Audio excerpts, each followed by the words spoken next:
નમસ્કાર દોસ્તો, શાંતિશ્રમ ન્યૂઝમાં આપનું સ્વાગત છે। બનાસકાંઠાના પાલનપુરમાં એક ગ્રાહકે એક ઈ કંપનીના શોરૂમ સામે જ પોતાના ઈ સ્કૂટરને આગ ચાંપી દીધી હતી।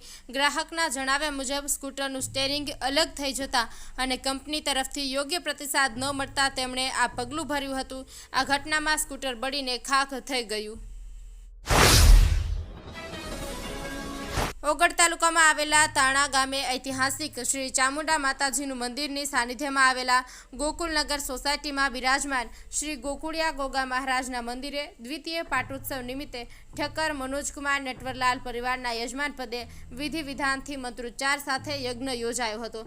બપોરે 12:39 સ્વ વિરામબાપા પ્રજાપતિ પરિવાર નેકારિયાના હસ્તે ધ્વજારોહણ કરવામાં આવ્યું। બાદમાં આરતી ઉતારવામાં આવી। ફૂલહાર તથા પ્રસાદનો લાભ સ્વ અચરતલાલ ઠક્કર પરિવાર દ્વારા લેવામાં આવ્યો।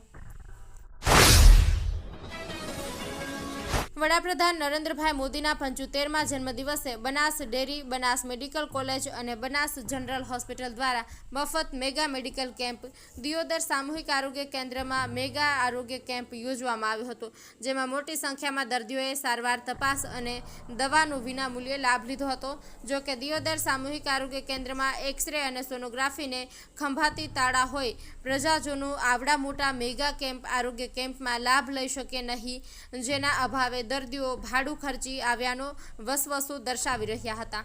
ડેરીના પૂર્વ ડિરેક્ટર ઈશ્વરભાઈ પટેલ, ડિરેક્ટર રમીલાબેન કનુભાઈ પટેલ અને રમેશભાઈ પટેલ, જીન માર્કેટના ચેરમેન માલાભાઈ પટેલ, વિસ્તરણ અધિકારી અમરાભાઈ પટેલ, સુપરવાઇઝર્સ સહિતના હોદ્દેદારો તથા ડેરીના સ્ટાફે ખડે પગે સેવાઓ આપી હતી।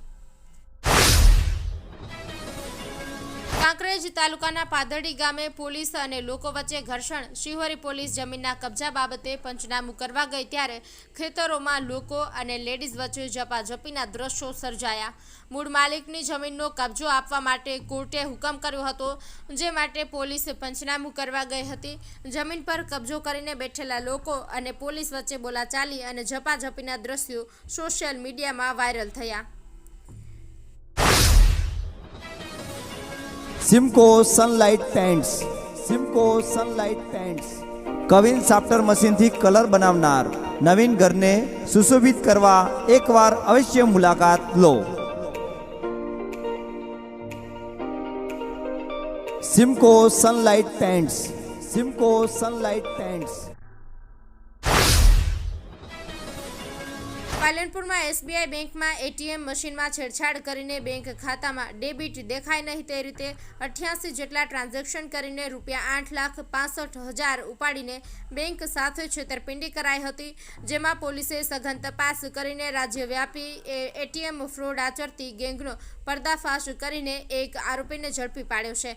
જો કે આ આરોપીઓએ પાલનપુર સહિત રાજ્યમાં જુદા જુદા 18 સ્થળો પર આ રીતે ફ્રોડ કરી હોવાનું સામે આવ્યું છે।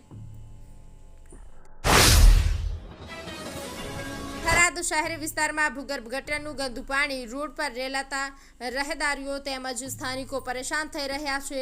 થરાદ નગરપાલિકા વિસ્તારમાં ભૂગર્ભ ગટરનું પાણી જાહેર રસ્તાઓ પર રેલાઈ રહ્યું છે। ભૂગર્ભ ગટર દ્વારા પાણીનો યોગ્ય નિકાલ તેમજ ગટરની અંદર કચરો ભરાઈ જતા ગટરના ઢાંકણામાંથી ફુવારા ઉડી રહ્યા છે, તો ક્યાંક લીકેજ જોવા મળી રહી છે, જેથી ભૂગર્ભ ગટરનું ગંદુ પાણી જાહેર રસ્તાઓ પર સોસાયટીઓમાં રહેણાંક મકાનોની આગળ રેલાતા રહેદારીઓ તેમજ સ્થાનિક લોકો પરેશાન થઈ રહ્યા છે।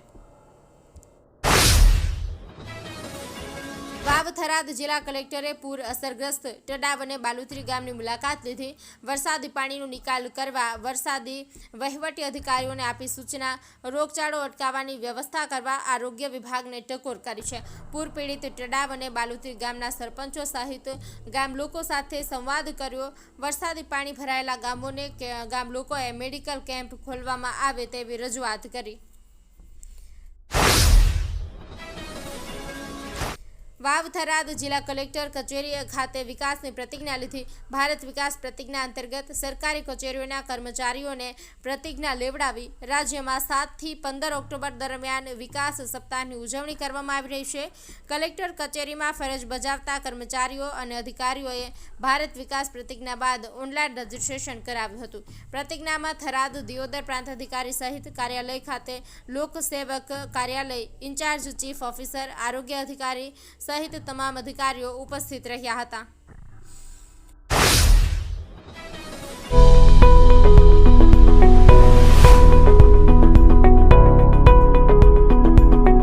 આપ આવો આજે દિયોદરમાં બનાસ ડેરી સંચાલિત ઉમંગ મોલમાં, જ્યાં આપને મળશે બનાસ ઘી, બનાસની ચા, નવરસ તેલ સહિતની જીવન જરૂરિયાત તેમજ કરિયાણું તથા કોસ્મેટિક ચીજ વસ્તુઓ તેમજ પશુહાર સામગ્રી મળશે વ્યાજબી દરે.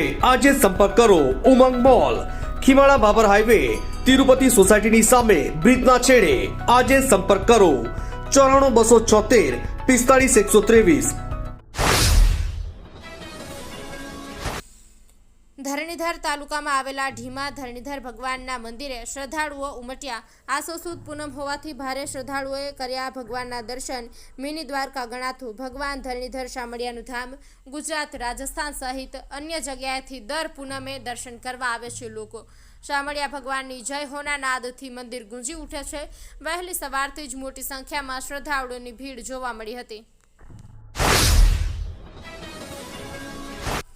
થરાદ નગરપાલિકા શોપિંગ બન્યું દારૂડિયાઓનો અડ્ડો. વાવ થરાદ જિલ્લાનું ગણાતું થરાદમાં દારૂડિયાઓનો ત્રાસ યથાવત જોવા મળી રહ્યો છે. મુખ્ય બજાર ભરચક, વેપારીઓની દુકાનો ઉપર દારૂની ખાલી બોટલોના ખડકલા લાગ્યા છે. શોપિંગની સીડી, દાદર સહિત અગાસી ઉપર ખાલી મોટી સંખ્યામાં બોટલોના ખડકલા. દારૂની બોટલો ક્યાંથી આવે છે અને કોણ પીવે છે તેવા વેપારીઓના સવાલો. ગુજરાત રાજ્યની પ્રાથમિક અને માધ્યમિક શાળાઓમાં 21 દિવસનું દિવાળી વેકેશન જાહેર કરવામાં આવ્યું છે. રાજ્યની પ્રાથમિક શાળાઓમાં 17 ઓક્ટોબરથી 6 નવેમ્બર સુધી દિવાળી વેકેશન રહેશે, જ્યારે માધ્યમિક શાળાઓમાં 16 ઓક્ટોબરથી 5 નવેમ્બર સુધી દિવાળી વેકેશન રહેશે. ગુજરાત ભાજપ પ્રદેશ પ્રમુખ તરીકે જગદીશ પંચાલની વરણી કરાયા બાદ જગદીશ પંચાલ ગુજરાતનો પ્રવાસ કરશે. 8 દિવસીય પ્રવાસ દરમિયાન તેઓ જિલ્લા ભાજપના સંગઠનના હોદ્દેદારો સાથે મુલાકાત કરશે. નવનિયુક્ત પ્રદેશ ભાજપ પ્રમુખ 10મી ઓક્ટોબરે અંબાજી મંદિરે દર્શન કરી ગુજરાત પ્રવાસની શરૂઆત કરશે. પ્રદેશ પ્રમુખના પ્રવાસની જવાબદારી યુવા ભાજપના પ્રમુખ ઋત્વિજ પટેલ, ધવલ પટેલ અને સંદીપ દેસાઈને સોંપવામાં આવી હતી. ગુજરાત રાજ્યમાં ટેકાના ભાવે મગફળીનો વધુ જથ્થો ખરીદવા ગુજરાત સરકારે કેન્દ્ર સરકારના કેન્દ્રીય કૃષિ મંત્રીને રજૂઆત કરી છે. રાજ્યના 9.21 લાખ ખેડૂતોએ ટેકાના ભાવે મગફળીનું વેચાણ કરવા માટે રજીસ્ટ્રેશન કર્યું છે. જો સરકાર દ્વારા વધુ ખરીદી કરવામાં આવે તો ખેડૂતોને ફાયદો થશે.